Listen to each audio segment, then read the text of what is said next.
நான் உங்கள் advocate sir. இப்போ என்னன்னு பார்த்தீங்கன்னா, எந்த ஒரு பொண்ணும் கல்யாணம் ஒன்று அவங்க புருஷன் தான் பார்த்துக்கணும்னு இருக்கு அந்த காலத்தில். ஏன்னா ஒரு ஆம்பளை ஒரு பையன் வெளில போய் சம்பாதிச்சு வர்றான், வீட்டை பார்த்துக்கிறது ஒரு பெண்மணியாக இருந்தாங்க. ஆனால் எப்போ சம உரிமை வேணும்னு சொல்லி பொண்ணுங்களும் சம்பாதிக்க ஆரம்பிச்சாங்களோ அப்போது சட்டமும் சமாளிச்சுங்க. ஆக்சுவலி இப்போது ஜீவனாம்சம் அலிமோனின்னு சொல்லிட்டு மெயின்டெனன்ஸ்ன்னு சொல்லிட்டு லேடிஸ் எதாக இருந்தாலும் நான் உண்மையில பொய்யா வரதட்சணை குடும்பம் போட்டுருவேன் இல்லை ஆகும்னு எடுத்து எனக்கு இவ்வளோ கோடி தரணும் லட்சம் தரணும்னு சொல்லிட்டு மெயின்டெனன்ஸ் போடுறீங்க. சுப்ரீம் கோர்ட்டில் இதே மாதிரி ஒரு கேஸ் போயிருக்கு. பாம்பேல ஒரு ஃப்ளாட்டு பிஎம்டபிள்யூ காரு 12 கோடி வேணும்னு சொல்லி ஒரு லேடி அவங்க ஹஸ்பண்ட் மேலே, அது எக்ஸ் ஹஸ்பண்ட் டைவர்ஸ் வாங்கிட்டாங்க. அது யார் வாங்கினு தெரியாது, ஹஸ்பண்ட் வாங்கினாலும் இல்லை லேடிஸ் ஒய்ஃப் வாங்கினாலும் தெரியாது. ஆனால் எக்ஸ் ஹஸ்பண்ட் மேலே இவ்வளோ அலிமோனி வேணும்னு சொல்லி மெயின்டெனன்ஸ் வேணும்னு சொல்லி கேட்டிருக்காங்க சுப்ரீம் கோர்ட்டில். சுப்ரீம் கோர்ட் என்ன கேட்டிருக்காங்கன்னா, எம்மா நீங்கள் எம்பிஏ படிச்சிருக்கீங்க, அப்போது நீங்கள் ஏன் வேலை பார்க்கலாம்ல, படித்தது மட்டும் இது ஏன் இவ்வளோ கோடி இவ்வளோ அலிமோனி கேட்கறதுக்கு என்ன ஒரு அதாவது மெயின்டெனன்ஸ்ன்றது ஒரு ஒரு வார்த்தையிலே இருக்கு. என்னையால அதாவது மெயின்டெனன்ஸ்ன்ற வேர்ல்டு இருக்குங்க, அந்த வார்த்தையிலே இருக்கு. மெயின்டெனன்ஸ் ஒருத்தங்களால அவங்கள பார்த்துக்க முடியல, அன்றாட வாழ்க்கைக்கு ரொம்ப கஷ்டமா இருக்குன்ற போது தான் அந்த மெயின்டெனன்ஸ் நான் ஃபைல் பண்ணும்.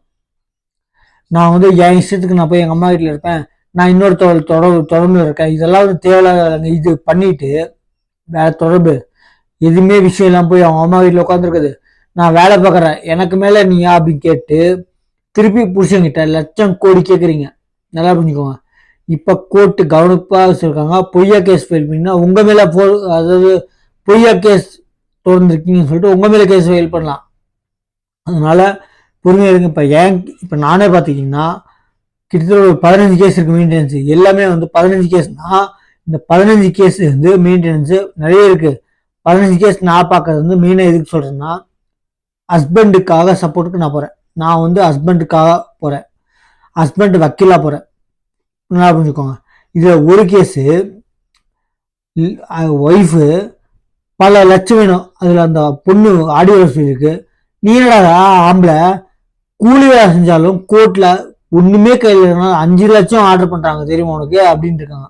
அப்போ இவங்க மனசில் என்ன இருக்குன்னா, நான் என்ன பண்ணாலும் உங்ககிட்ட காசு கேட்கலாம், இதை நம்பி நிறைய பேர் கேஸ் ஃபைல் பண்ணுறாங்க.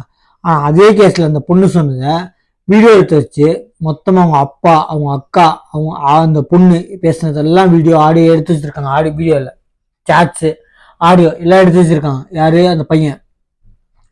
நான் வந்து பொறுமையாக இருங்கண்ணே.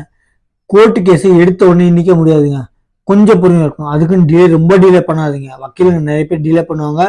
அது எதுக்காக அது இன்னொரு வீடியோவில் சொல்கிறேன். என்னன்னு பார்த்தீங்கன்னா, எவ்வளோ சீக்கிரம் முடியுமோ அவ்வளோ சீக்கிரம் முடிப்பாங்க. ஏன்னு சொன்னீங்கன்னா வாய்தா ஃபீஸ் வாங்குறதில்ல நான். அதனால எவ்வளோ சீக்கிரம் முடியுமோ அவ்வளோ எனக்கு சீக்கிரம் நல்லது. இதை தெரிஞ்சுக்கிட்டு நிறைய பேர் நீங்கள் காசு வாங்கல அதனால டிலே பண்ணிங்கன்னா எடுத்த உடனே நிற்க முடியாதுங்க. அந்த பையன் இப்போ ஒரு 2 வருஷம் ஆகுது மெயின்டெனன்ஸ் கேஸு.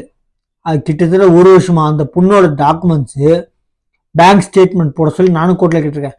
இதோ போடுறேன்னு சொல்லி 5 வயது 6 வயதா ஒரு வாய்தா 2 மாதம் போச்சுங்க. கொடுக்காதனால வாசம் இதை போட்டு இதே பிரச்சனை ஆகுது. 2வது வயதுலேருந்து 2 மாதம் தள்ளினாங்க. கோர்ட் தள்ளுறது இல்லைங்க, டேட் தள்ளினாங்க. ஏன்னா இவங்க கொடுக்கல, திருப்பி ஆப்போசிட் பார்ட்டி அலைய வைக்கிறாதுன்னு கோர்ட் நல்ல எண்ணத்தில் 2 மாதம் கொடுத்தாங்க டேட்டு. அப்பயும் கொடுக்கல. இப்போ அந்த பொண்ணு மாட்டிக்கிட்டாங்க. எப்படின்னு பார்த்தீங்கன்னா, வரதட்சணை குடும்பம்னு அது ஒரு கேஸ் போயிட்டு இருக்கு. அது வேற கோர்ட்டு, சரிங்களா, கிரிமினல் கோர்ட்டு. இது ஃபேமிலி கோர்ட்டு, 2 வேறன்னு சொல்லி வந்துருக்காங்க. இப்போ 2 பேர் எவிடன்ஸ் ஸ்டேஜுக்கு வந்திருக்கு. போன லாஸ்ட் இயரிங்க்கு அந்த பொண்ணோட ஸ்டேட்மெண்ட் கொண்டு வந்து போட்டாங்க. இப்போ நெக்ஸ்ட் வந்து இந்த கேஸ்லையும் இந்த மெயின்டெனன்ஸ் கேஸ்லையும் எவிடன்ஸ் அவங்க டாக்குமெண்ட்ஸ் போடணும். அந்த கிரிமினல் கோர்ட்டில் 498 அந்த வரதட்சணை குடும்பம் இருக்குல்ல, அதையும் வந்து அவங்க போடணும், சரிங்களா. அப்போ டாக்குமெண்ட்ஸ் போடணும். அந்த கோர்ட்டுக்கு வரும்போது அவங்க அப்பா வந்து போன வாட்டி உடம்பு சரியில்லைனாரு. அந்த பொண்ணுக்கு உடம்பு சரியில்லை. நெக்ஸ்ட் டேட்டுக்கு வந்து வாய்தா இது வருவாங்க, என் பொண்ணோட சாட்சியை கொடுப்பாங்கன்னாங்க. ஆனால் இந்த வாய்தாக்கு வந்து 2 மாதம் முன்னாடி அப்போ வந்து சொன்னார் உடம்பு சரியில்லைன்னு. இப்போ வந்து சொல்கிறாரு பொண்ணு மாசமா இருக்குங்க, டெலிவரி டைம் 2 மாதம் இருக்குன்னு அவ்வளோ சொல்லிட்டு போயிட்டாரு. இப்போதான் தெரியுது அது 2வது கல்யாணம் ஆகி மாசமே ஆகி டெலிவரி பிறக்கும் போது அந்த பையனுக்கு சொல்லிருக்கேன், பொறுமையா இருங்க, உங்களுக்கு சாதகமாகும். ஏன்னா அவங்க அப்பா வந்து டெலிவரி ஆகுதுன்னு இருக்காரு, எவிடன்ஸ் கொடுத்தே ஆகணும். நல்லா புரிஞ்சுக்கோங்க. டாக்குமெண்ட்ஸ் வெறும் அந்த பொண்ணு என்ன சொல்றாங்கன்னா போலீஸ் ஸ்டேஷனில் கம்ப்ளைண்ட் பண்ணிட்டோம். நிறைய பேர் தான் நினைச்சிருக்காங்க போலீஸ் ஸ்டேஷன் கம்ப்ளைண்ட் பண்ணால் நடவடிக்கை எடுக்க மாட்டாங்க, அதாவது எஃப்ஐஆர் ஃபைல் பண்ணுவாங்க. ஆனால் விசாரிக்கிறது நீதிமன்றங்க. நான் போலீஸ் ஸ்டேஷனில் கொடுத்துட்ட கம்ப்ளைண்ட் அப்படின்னா கையெழுத்து நிற்க முடியாதுங்க. நீங்கள் கொடுத்த கம்ப்ளைண்ட்ல தூக்கில் போட மாட்டாங்க, விசாரிப்பாங்க. அதனால பொறுமையா இருங்க. எந்த ஒரு பையனும் சூசைடோ இல்லை எந்த ஒரு முடிவுக்கு போகாதீங்க. கொலை பண்ணுறதோ, ஆப்போசிட் காரங்களை எது மிரட்டுறதோ, இல்லை கொலை செய்யறன்னு மிரட்டுறதோ, இல்லை தன்னை சூசைட் பண்ணிக்கிறதோ முடிவு இல்லைங்க. தயவு செஞ்சு பொறுமையா இருங்க. எதையுமே சாதிக்கிறது வந்து அதை அந்த போரே வந்து ஆப்போசிட்ல சண்டை போட்டுதாங்க போறேன், பின்னாடி பயந்து ஓடுறதோ இல்லை சாவுறதோ இல்லை. அதனால பொறுமையா இருங்க. வாழ்க்கை போறதான் இருக்கு. அதாவது சுவாரஸ்யம் வந்து முன்னாடி என்ன நடக்குன்னு தெரியாது, அது எதிர்க்கிறது தான் சுவாரஸ்யம் இருக்கு. கஷ்டம்தான், வாடுறது கஷ்டம்தான். அதோட நடக்கூடுங்க. என்னன்னா செத்தவனுக்கு அப்பயே போயிடுச்சு, நிறைய வீடியோ சொல்லியிருக்கேன். சாவரவங்களுக்கு அப்பயே போயிடுச்சுங்க. ஆனால் கூட சார்ந்தவருக்கும் அம்மாவோ இல்லை பசங்களோ இல்லை அண்ணன் தம்பியோ அவங்கள சார்ந்து இருக்கவங்களுக்கு செத்தவங்களோட முடிஞ்சு போச்சு. ஆனால் சார்ந்தவங்களுக்கு அவங்க சாகிற வரைக்கும் நடக்க வேதனை. அதனால அதை மட்டும் பண்ணாதீங்க. எதுவுமே காத்துருங்க, அதுக்கு ரிசல்ட் நல்லபடியா இருக்கும். அதாவது காத்திருக்கவங்களுக்கு ஜஸ்டிஸ் இஸ் டிலேடு.